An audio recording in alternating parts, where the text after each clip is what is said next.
To post your Ebola questions on our Facebook page. Just enter the keywords Straight Talk Africa. And of course, you can send us tweets now at VOA Sacra, or just send any tweets, and don't forget the hashtags VOA Ebola. And I think we're getting some of the tweets coming in already with questions. And I'm going to read one from Al Hassan Kene. Asking, is Ebola a man-made disease as it's being claimed by people? If yes, who and where? Shaka. Interesting, very interesting. You still have these myths. What about you, Rick? Would you like to take that? Man-made? Can I see the question again?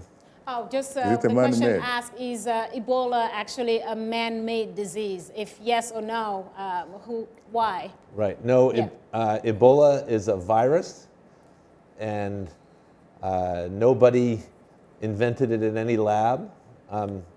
It's probably been around longer, but we first discovered it in 1976.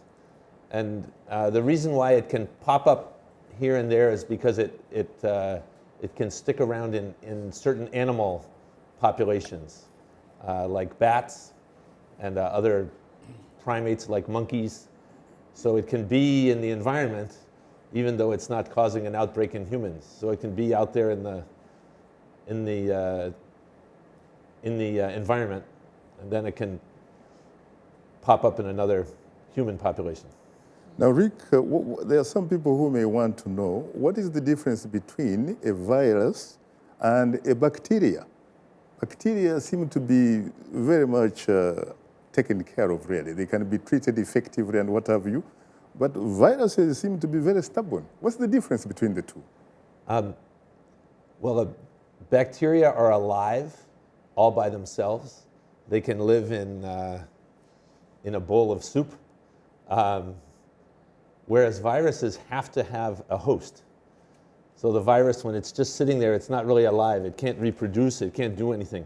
Mm-hmm. Only when it gets inside a host, like a person or a monkey or a bat, in this case, the virus can get can start to reproduce. And it takes over. I think the reason why it's harder to deal with is it takes over our body's machinery to reproduce itself. So it's harder to treat because it doesn't have its own enzymes and things to attack. It takes over our machinery to do its work. So that makes it harder to treat. Very interesting.